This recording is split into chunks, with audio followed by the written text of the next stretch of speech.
Hello అండి, అందరికీ నమస్తే. Welcome back to my channel. నేనైతే ఈ 6 డేస్ నుంచి కూడా వీడియోస్ పెట్టకపోవడానికి అయితే కారణం ఉందండి. ఆ కారణం ఏంటంటే కనుక సడన్గా అయితే నా హస్బెండ్కి ఆపరేషన్ అయితే చేయించామండి. హాస్పిటల్ అడ్మిట్ చేయడం అయితే జరిగింది. అందుకోసం చెప్పని అయితే వీడియో పెట్టలేదు. సడన్గా ఆపరేషన్ ఏంటి, అడ్మిట్ చేయడం ఏంటి అని అనుకుంటున్నారు కదండి. అదైతే నాకు తెలియలేదు అసలు అడ్మిట్ చేసేంత వరకు కూడానే. డ్యూటీలో ఉండగా అయితే సడన్గా పెయిన్ వస్తుందని చెప్పని అయితే హాస్పిటల్ అడ్మిట్ చేశారు, అపోలోలోని. అడ్మిట్ చేసి స్కాన్ అది చేసి అన్నీ చూస్తే కిడ్నీలో స్టోన్స్ ఉన్నాయంట. ఆ స్టోన్ వచ్చి యూరిన్ పైప్లోకి అయితే జారడం జరిగిందంటండి. అందుకని చెప్పని అయితే హడావిడిగా అయితే హాస్పిటల్ అయితే అడ్మిట్ చేసేసి స్కాన్ అది చేసేసి నాకైతే తెలియదండి అసలని. సండే మార్నింగ్ అయితే పెయిన్ బాగా వస్తుందని చెప్పని అయితే హాస్పిటల్ అడ్మిట్ చేశారంటండి. స్కాన్ అది చేసేసి అడ్మిట్ చేసేసి నాకైతే ఆఫ్టర్నూన్ తెలిసింది.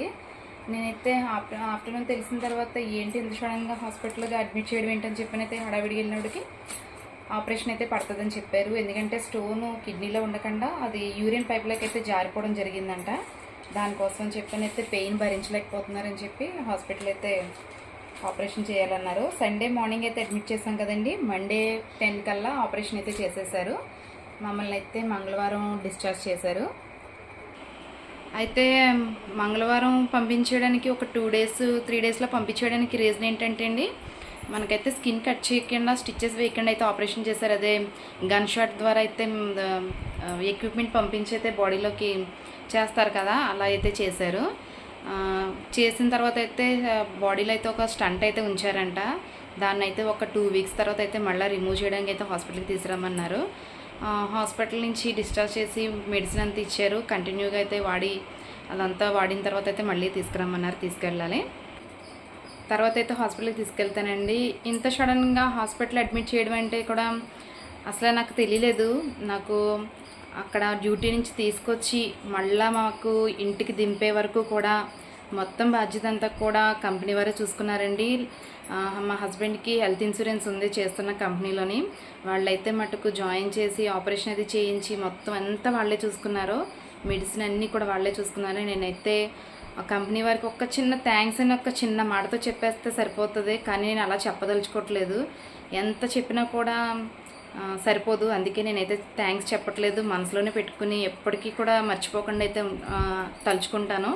ఇంతకు మించి నేనైతే ఏం చెప్పలేను కదా వాళ్ళకి. వాళ్ళంతా కేర్గా నా హస్బెండ్ అయితే తీసుకొచ్చి నేను ఎటువంటి హడావిడి కూడా పడకుండా, కంగారు పడకుండా వాళ్ళే అడ్మిట్ చేసి అన్నీ చూసుకున్నారండి. ఈయనైతే నేను కంగారు పడతానని చెప్పని అయితే చెప్పొద్దన్నారంట. మా బ్రదర్కి అయితే కాల్ చేసి నేను ఇక్కడ పలానా చోట ఉన్నాను రా అంటే తను ఏదో మామూలుగా డ్యూటీ ఇలా వచ్చారనుకున్నారు, కానీ ఇలా బాగోలేదు హాస్పిటల్ అడ్మిట్ అయిన సంగతి అయితే నాకు చెప్పలేదు. సండే మార్నింగ్ జాయిన్ అయితే నాకు ఆఫ్టర్నూన్ తెలిసింది. నేనైతే హడావిడిగా వెళ్ళినప్పుడు తర్వాత నాకు అంతా తెలిసిందన్నమాట.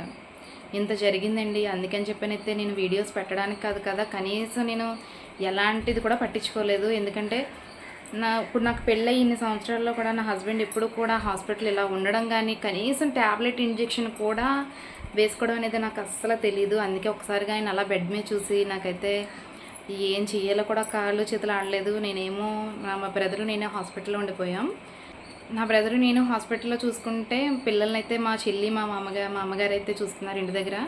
ఇలా వీళ్ళందరూ హెల్ప్ చేయబట్టి అయితే నేనైతే చాలా ధైర్యంగా ఉండగలిగాను. నా ఫ్యామిలీ సపోర్టు అలాగే కంపెనీ వారు ఇచ్చిన సపోర్ట్కి అయితే మటుకు నేనైతే చాలా రుణపడి ఉంటాను.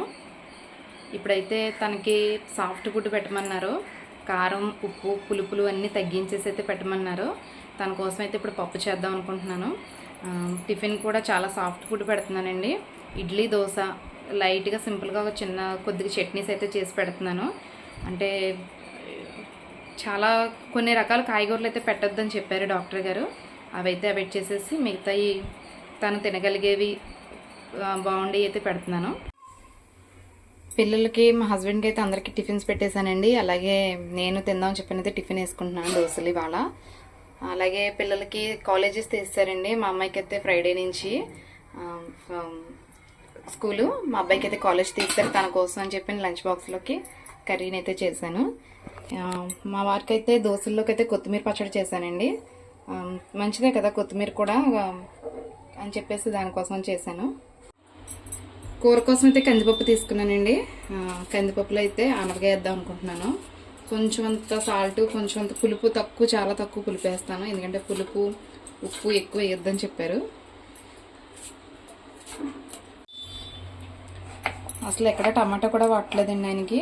ఓన్లీ పప్పు, ఆనపకాయ వేస్తున్నాను. ఇందులో తాలింపు వేసినట్టయితే పులుపు, చింతపండు పులుపు కాకుండా లెమన్స్ కట్ చేసి వాటి రసం తీసేసుకుంటాం. నిమ్మకాయ పప్పు అంటారు కదా, ఆ స్టైల్లో అయితే చేస్తాను.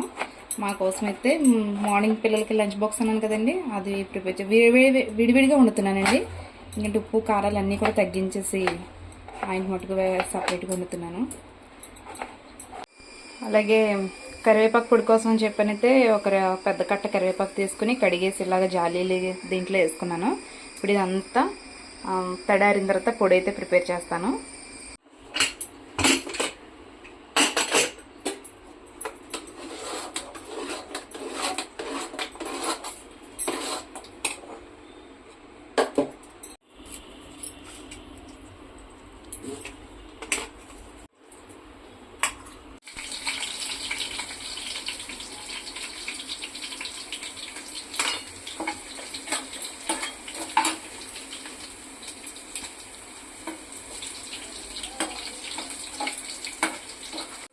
ఒక్కొక్కసారి కొన్ని సిచ్యువేషన్స్ అసలు ఎందుకు ఎదురవుతాయి కూడా దాన్ని మనం ఊహించలేం కదండి. అలాగే ఇప్పుడు నా విషయంలో కూడా అలాగే జరుగుతున్నాయి. 3 months బ్యాక్ వచ్చేమో మాకు బాగలేదని చెప్పి 3 months కూడా ఇంకా కంప్లీట్ అవ్వకముందు ఇలా జరగడం అనేది అయితే మటుకు చాలా తట్టుకోలేని విషయం. కానీ తప్పదండి, ధైర్యంగా ఉంటేనే ఇంకా ముందు ముందు ఎటువంటి సమస్యలు వచ్చినా రాకపోయినా కూడా ధైర్యంగా ఉండగలుగుతాం. కాబట్టి ఏది వచ్చినా సరే తట్టుకోవాలి మనం.